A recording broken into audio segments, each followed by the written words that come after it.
নমস্কার বন্ধুরা, মাঝি কিচেনে সবাইকে স্বাগত। আবার চলে এসেছি আজকের রেসিপি নিয়ে। আজকের রেসিপি গাব পাতার ঘন্ট।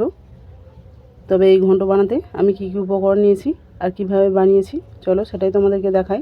তার আগে বলি, রেসিপি যদি ভালো লেগে থাকে তাহলে লাইক, কমেন্ট, শেয়ার, সাবস্ক্রাইব করে দিও। পাশে থাকা বেল আইকনটি প্রেস করে দিও। আর যারা সাবস্ক্রাইব করছো তারাও আমাকে জানিও, যাতে আমিও তোমাদের পাশে থাকতে পারি। গাব পাতার ঘন্ট বানানোর জন্য দেখো আমি এখানে গাব পাতা নিয়েছি আর নিয়েছি আলু আর বেগুন। প্রথমে আমি এগুলোকে কেটে ধুয়ে পরিষ্কার করে নেব।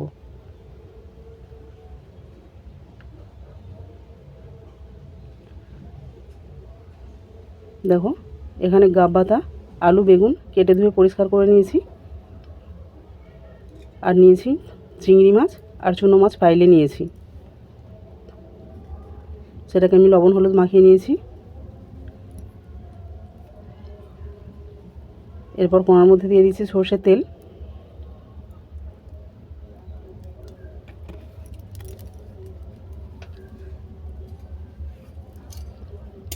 তেলটা গরম হয়ে গেছে, এরপর মাছটাকে আমি দিয়ে দেবো।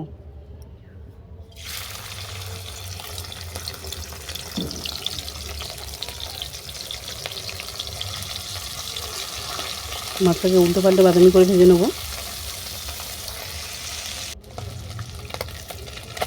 দেখো এক পিঠ বাদামি করে ভাজা হয়ে গেছে, অপর পিঠ আমি উল্টে দিলাম।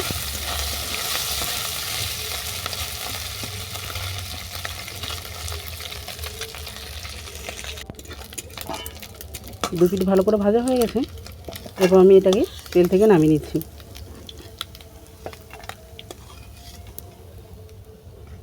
এই তেলের মধ্যেই তুলে দেবো কেটে রাখা আলু।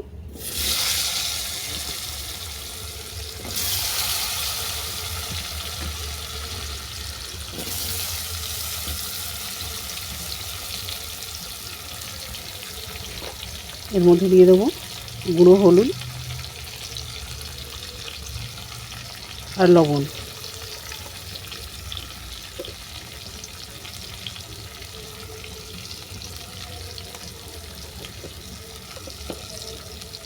এটাকে আমি বাদামি করে ভেজে নেব।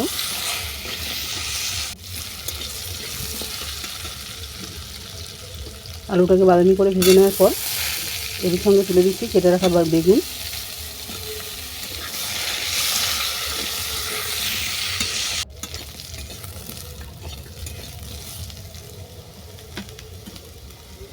দেখো দুটো উপকরণ ভালো করে ভাজা হয়ে গেছে, এটাকে আমি নামিয়ে নিচ্ছি। নামিয়ে নিয়ে কড়ার মধ্যে দিয়ে দিলাম জল।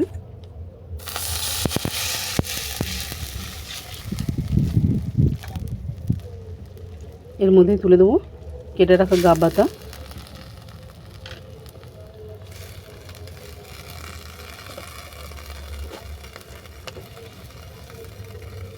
এর মধ্যে দিয়ে দিলাম অল্প করে লবণ আর হলুদ।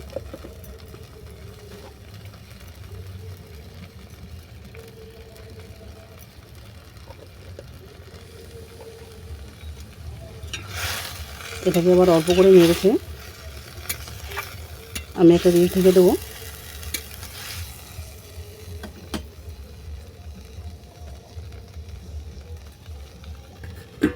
2 মিনিটের জন্য রিসটাকে ঢেকে দিলাম। 2 মিনিট পর চাপা খুলে দেখব পাতাটা ঢেপেছে কিনা। দেখো পাতাটা ভালোভাবে ঢেপে গেছে আর কালারও চেঞ্জ হয়ে গেছে। এরপর এই জল থেকে আমি ছেঁকে তুলে নেব।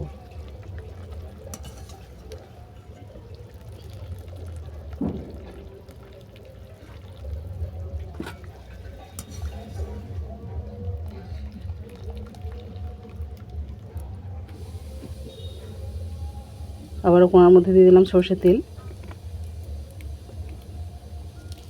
এর মধ্যে দিয়ে দিলাম তেজপাতা আর শুকনো লঙ্কা। এটাকে ভালো করে ভেজে নেব। ভালো করে ভেজে নেওয়ার পর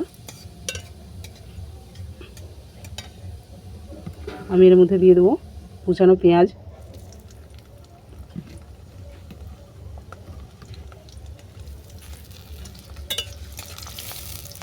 পেঁয়াজটাকেও হালকা করে ভেজে নেব।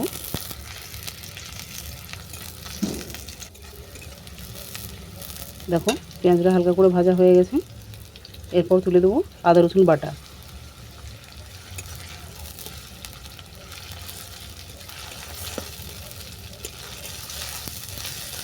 এটাকেও আমি কিছুক্ষণ ভেজে নেব।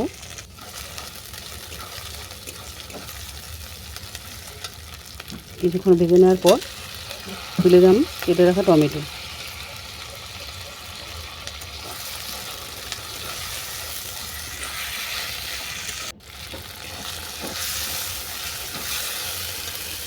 আবার ওটাকে ভালো করে কষিয়ে নিলাম। এরপর ভেজে রাখা আলু আর বেগুন তুলে দিলাম।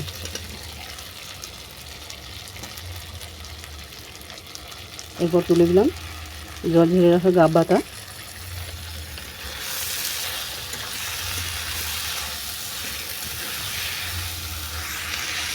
এটাকে ভালো করে কষিয়ে নেব।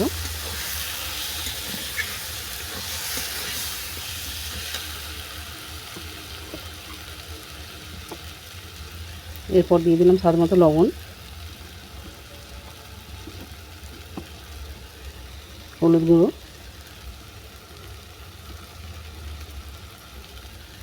লঙ্কা গুঁড়ো আর গরম মশলা।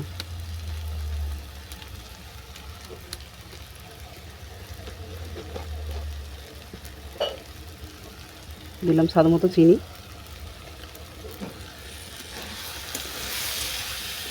এই সমস্ত উপকরণ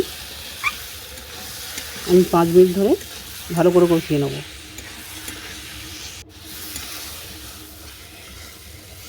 দেখো ভালো করে কষানো হয়ে গেছে।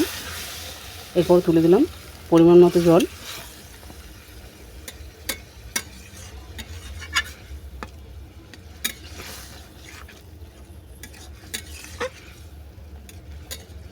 কষাতে কষাতে সমস্ত উপকরণ আমার সেদ্ধ হয়ে গেছে।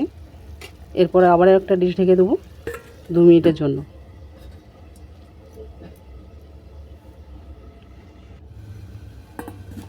2 মিনিট পর চাপা খুলে দেখব। দেখো সব উপকরণ তো সেদ্ধ হয়েই গেছে আর জলটাও একদম শুকনো হয়ে গেছে। যেভাবে ঘন্ট বানানো হয় সেইভাবেই রেডি হয়ে গেছে। এরপর নেড়ে ছেড়ে তুলে দেবো ভেজে রাখা মাছ।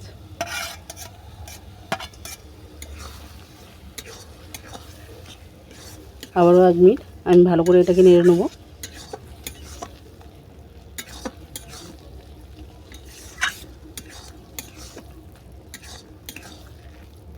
দেখো ঘন্টটা একবারেই রেডি।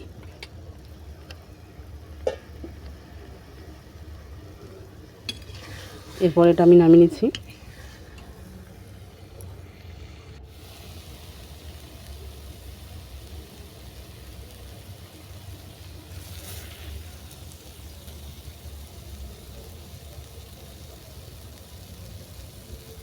দেখো ঘন্টটা কত সুন্দর হয়েছে।